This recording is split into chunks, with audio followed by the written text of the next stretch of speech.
I mentioned earlier that many of you probably have baggage from your past, the way that you yourself were raised or how discipline was in your life. I think this is a fairly accurate point. Many of us do carry baggage from our childhood and the ways we were disciplined that can impact us well into adulthood. It can for sure impact the choices we make should we become parents and the methodologies we're drawn to or reacting against. This is something that can invite thoughtful consideration as we develop into adulthood to ask ourselves, why are we drawn to certain methodologies? Why do we react against others? It's worth saying that this applies to everyone, though, including the content creator who has baggage from her own childhood that's going to impact what feels right to her as a parent.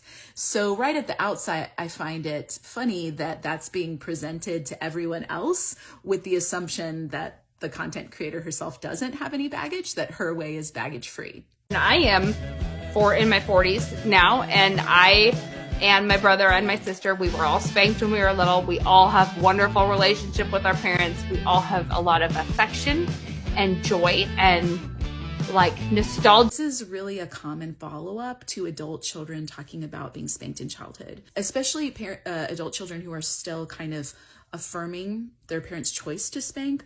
They'll usually follow up with, I'm glad my parents did. I probably deserved it. I was spanked and I turned out fine. Or I was spanked and I still have a great relationship with my parents. Simply can't make sweeping claims based on personal anecdote. I think the clip's title here, that spanked children are happy children, is misleading because this whole segment, and you'll see as we continue on, really is an anecdotal description of the content creator's experience, which is not an argument. It's a description of what the content creator perceives her childhood to have been like. This is something we see quite frequently in popular Christian parenting when the teacher or the expert presents their experience as normative for everyone. I don't think the content creator is attempting to say that spanking directly led to affection, joy, and nostalgia. If she is, that is a prosperity gospel promise where she's saying this method leads to these results. Don't you want these results? So use my method. I think though actually what she is probably saying is a defense of spanking to would-be critics, saying, look, those of you who maybe have baggage about spanking and think it might lead to negative results, I'm here to tell you, in my family, it led to affection, joy, and nostalgia. As mentioned before, it's problematic to make your personal experience universal for everyone. By doing this, the content creator dismisses the many adults who have explicitly and concretely said, spanking has caused me harm. Frankly, there's an arrogance in making one's own experience normative for everyone that by default shuts out other people and says, hey, if you have any different kind of experience, you're wrong. It's extraordinarily problematic when parenting experts do this.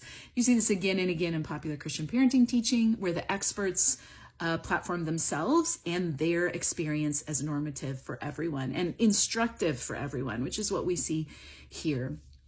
So not only if you have a different experience or opinion are you wrong, but this person's experience for unknown reasons is untouchably right. You know, no case has been made for why spanked kids are happy kids, except I was spanked and I was a happy kid. I mean, it's a funny, like the way when we were spanked, that is a happy memory for me. I want to zoom in on the vocabulary choice of funny here, as well as the kind of lighthearted tone of this whole clip. Because in certain corners of Christian parenting teaching, you will always hear corporal punishment talked about with humor, whether that's like the stitch I did of the Dobson seminar, the old footage from that, where there's an auditorium of parents laughing at his humorous anecdote about a child being publicly spanked and shamed. Or I'm thinking of the documentary Shiny Happy People, if you saw it. There's an old footage from an IBLP seminar where a pastor brought a little boy up on stage and showed the right way to spank. And you won't unsee it once you start looking for it. And we could theorize about why humor is always woven in, but I would invite us to consider who is laughing. It's always the adults laughing, whether it's adult parents or an adult reflecting back on their childhood. It's never the children laughing. And if Whatever you think about spanking, I reject it as an option for Christian parents. But even if you believe it can be very carefully done, it's a moment of punishment and correction for a child. It's a vulnerable moment. Those moments are not funny. And when outsiders or authority figures laugh about those moments, we are really showing our contempt and demeaning view of children. It's not respectful. My husband also was spanked as a child. It is also not a sad, like he's like one of the best gifts my parents ever gave me was that, right? This is just another anecdote. It doesn't make a case for or against spanking or relate it to happy children. And I now have 4 teenage kids who are hilarious, fun to be around. More personal experience as normative. A couple things here. One, hints at prosperity gospel promises like, look, my methods made my kids fun to be around. Don't you want to have kids fun to be around? Follow me for more content. Secondly, teenagers are not fully developed yet. As we've talked about in other videos, often in high control family cultures and religious cultures, individuation is delayed. So you will likely not see young adults reckoning with patterns in their family of origin until well into their late 20s or 30s, or until some sort of life stage or transition really invites a reckoning.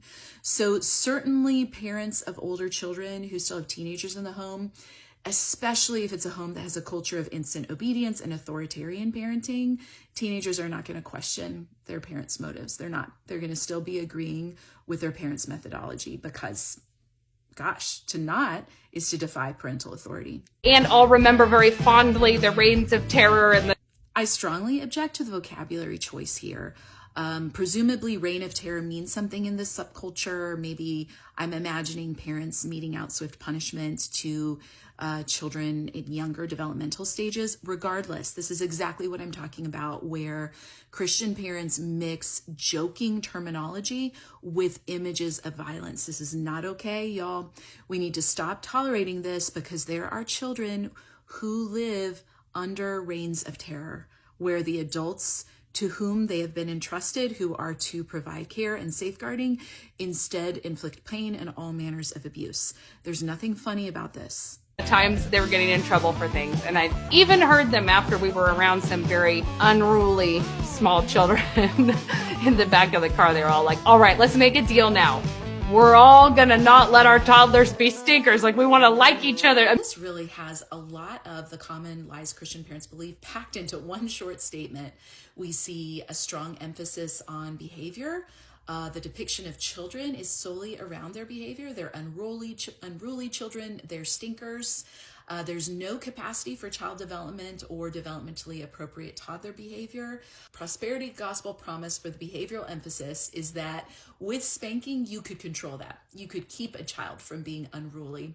And the focus is on the adults and young adults. I mean, it's the affection for that discipline. And I say that because if you yourself were not raised that way, it can be very hard to imagine that this is actually fosters an environment of joy and security and delight. For sure. If you were raised a different way and experienced affection, joy, nostalgia, and a good relationship with your parents, why would you spank? No argument here has been made for spanking. No evidence that spanked children are happy children. The only evidence we've been given are the content creators' personal experiences. There's been no reckoning with the fact that there are many other people who've had different and negative experiences. Instead, her very limited experiences presented as normative for everyone. I mean, if I could sit down with this content creator and have a conversation, I would flip this talking point on her and say, yes, if you've been raised in an environment with spanking, instant obedience, expected compliance, it can be very difficult to imagine alternative approaches to parenting. But there's plenty of Christian parents out there who'd be happy to walk you through how that could look.